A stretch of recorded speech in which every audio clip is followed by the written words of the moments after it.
નમસ્કાર. આજના આ ખાસ વિશ્લેષણમાં તમારું સ્વાગત છે. અત્યારે તમે જે સુંદર ટેકરીઓ અને શાંત પાણી જુઓ છો ને, તે બનાસકાંઠાનો પ્રખ્યાત મુક્તેશ્વર ડેમ છે. તમને થશે કે એક ડેમમાં એવું તે શું ખાસ છે, પણ આ માત્ર પથ્થર અને સિમેન્ટનો ઢગલો નથી. આ એક એવું ઐતિહાસિક સ્થળ છે જે સ્થાનિક સંસ્કૃતિ, લોકોની આસ્થા અને સમય સાથે બદલાતી પરિસ્થિતિઓનો મૂક સાક્ષી છે. તો ચાલો, જ્યાં આકાશ અને પાણીનો અદ્ભુત સંગમ થાય છે તેવા આ ડેમની એક રોમાંચક સફર પર આપણે નીકળીએ. તો સીધા જ મુદ્દા પર આવીએ. આજે આપણે મુખ્ય 4 બાબતો પર વાત કરીશું. લાંબી રાહ જોયા પછી આ ડેમનું છલકાવું, અહીંની ઐતિહાસિક ગુફાઓ અને મંદિરો, ત્યારબાદ એક બહુ જ અગત્યની ચર્ચા કે આ ડેમ આશીર્વાદ છે કે અભિશાપ, અને છેલ્લે ભવિષ્યના કેટલાક ઉકેલો. ચાલો શરૂ કરીએ. શરૂઆત કરીએ એક એવા સમાચારથી જેણે ખરેખર સ્થાનિક લોકોના ચહેરા પર સ્મિત લાવી દીધું. વર્ષોની લાંબી અને કંટાળાજનક રાહ જોયા પછી આખરે ડેમ છલકાયો. જરા આ આંકડો જુઓ, 200.76 મીટર. હા, એકદમ સાચું સાંભળ્યું તમે. ઐતિહાસિક રીતે મોટે ભાગે સૂકો રહેતો આ મુક્તેશ્વર ડેમ 2022ના વર્ષમાં અચાનક તેની ક્ષમતાના 96% જેટલો ભરાઈ ગયો હતો. આટલું બધું પાણી એકસાથે જોવું એ કોઈ ચમત્કારથી કમ નહોતું. અને આ સપાટી વધવાને કારણે જ સરસ્વતી નદીમાં ધસમસતું પાણી છોડવામાં આવ્યું. આ ઘટના કોઈ સામાન્ય વાત નહોતી. ખુદ રાજ્યપાલ આચાર્ય દેવવ્રતજીએ જાતે આવીને આ ડેમનું નિરીક્ષણ કર્યું હતું. વિચારો, સરસ્વતી નદીમાં પાણી છોડાયું, અને સૌથી ખુશીની વાત તો એ છે કે બનાસકાંઠા અને મહેસાણાના 31થી વધુ ગામોને આનાથી સિંચાઈ અને પીવાના પાણીનો સીધો ફાયદો પહોંચાડવાનું આયોજન છે. આ ખરેખર એક મોટો ગેમ ચેન્જર સાબિત થઈ શકે છે. હવે ઇન્ફ્રાસ્ટ્રક્ચર અને આંકડાઓથી થોડા બહાર આવીએ અને વાત કરીએ આ જગ્યાના આત્મા વિશે. ગુફાઓ, મંદિરો અને લોકોની અતૂટ આસ્થા. તમે માનશો નહીં, પણ આ ડેમનો વિસ્તાર પૌરાણિક કાળથી ખૂબ જ પવિત્ર મનાય છે. અહીં ઐતિહાસિક પાંડવ ગુફા આવેલી છે, અને પવિત્ર મોક્ષેશ્વર મહાદેવનું મંદિર પણ છે. લોકો અહીં માત્ર ફરવા નથી આવતા, પણ સરસ્વતી નદીના કિનારે પિતૃતર્પણ જેવી આધ્યાત્મિક વિધિઓ માટે પણ આવે છે. મતલબ કે આ પાણી સાથે લોકોની ઊંડી લાગણીઓ જોડાયેલી છે. અને સ્થાનિક લોકોની વાસ્તવિકતા શું છે એ સમજવા માટે આ એક જ વાક્ય પૂરતું છે. એક સ્થાનિકે કહ્યું હતું કે અત્યારે તો ઘણું પાણી છે, પણ મોટાભાગે આ ડેમ ખાલી જ હોય છે. બસ અમે ચોમાસાની રાહ જોઈએ છે. આ દર્શાવે છે કે આટલા પવિત્ર અને મહત્વના સ્થળે પણ લોકોએ પાણી માટે આકાશ તરફ જ મીટ માંડવી પડે છે.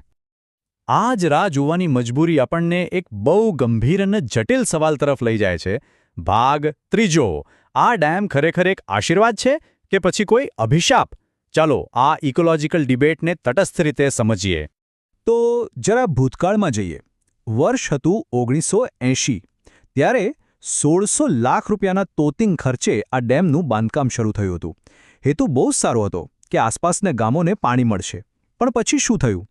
1980 અને 90ના દાયકામાં વડગામ વિસ્તારમાં વરસાદ ખેંચાયો અને ભયંકર દુષ્કાળ પડ્યો.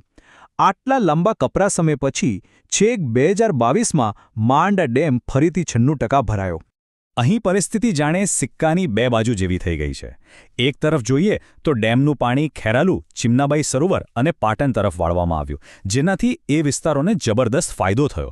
પણ બીજી બાજુ સ્થાનિક સ્તરે વડગામમાં સરસ્વતી નદી સાવ સૂકાઈ ગઈ અને જમીનના તળ એટલે કે ભૂગર્ભ જળસ્તર ભયજનક રીતે નીચે જતા રહ્યા. સ્થાનિક લોકો આખી ઘટનાને કઈ રીતે જુએ છે તે જુઓ. તેમની ગણતરી બહુ જ સીધી છે. પહેલું, સરસ્વતી નદી પર ડેમ બંધાયો. બીજું, એનાથી નદીનો જે કુદરતી પ્રવાહ હતો તે અટકી ગયો.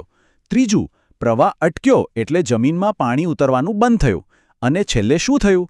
સ્થાનિક લોકોના બોરવેલ સંપૂર્ણપણે સૂકાઈ ગયા.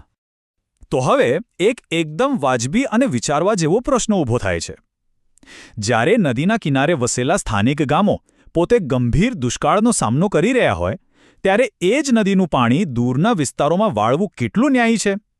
વિકાસના મોડેલમાં સ્થાનિક લોકોના હકનું શું? આ એક એવી ચર્ચા છે જેના ઉપર 2 મત હોઈ શકે છે. ખેર, જે વીતી ગયું તેને તો આપણે બદલી શકતા નથી. તો ચાલો ભવિષ્ય તરફ એક નજર કરીએ. કેટલાક સારા ઉકેલો શું હોઈ શકે તેના વિશે વાત કરીએ. સ્થાનિક લોકો અને નિષ્ણાતો પાસે કેટલાક આશાજનક સૂચનો છે. સૌથી મોટી માંગ એ છે કે ધરોઈ અથવા નર્મદાનું પાણી વરસંગ તળાવ મારફતે અહીં લાવવામાં આવે. જો આમ થાય તો ખેરાલુ અને સતલાસણાના 44 જેટલા તળાવો ભરી શકાય. અને હા, મુક્તેશ્વર ડેમને પણ નવું જીવન મળે. જરા વિચારો, જો આ ડેમ કાયમ ભરેલો રહે તો સ્થાનિક ખેતી તો સુધરે જ, પણ સાથે સાથે પ્રવાસનનો પણ કેટલો જબરદસ્ત વિકાસ થાય. તો મિત્રો, આજના આ વિશ્લેષણના અંતે એક સવાલ હું તમારા પર છોડું છું. શું આપણી આધુનિક ઇજનેરી ભૂતકાળમાં થયેલા આ પારિસ્થિતિક અસંતુલનને ખરેખર સુધારી શકશે? કે પછી પવિત્ર જળ માટે માત્ર અને માત્ર વરસાદની રાહ જોવાની આ પરંપરા આમ જ ચાલુ રહેશે? માનવ વિકાસ અને કુદરત વચ્ચેનું આ સંતુલન ખરેખર વિચારવા જેવું છે. આ સફરમાં મારી સાથે જોડાવા બદલ તમારો ખૂબ ખૂબ આભાર.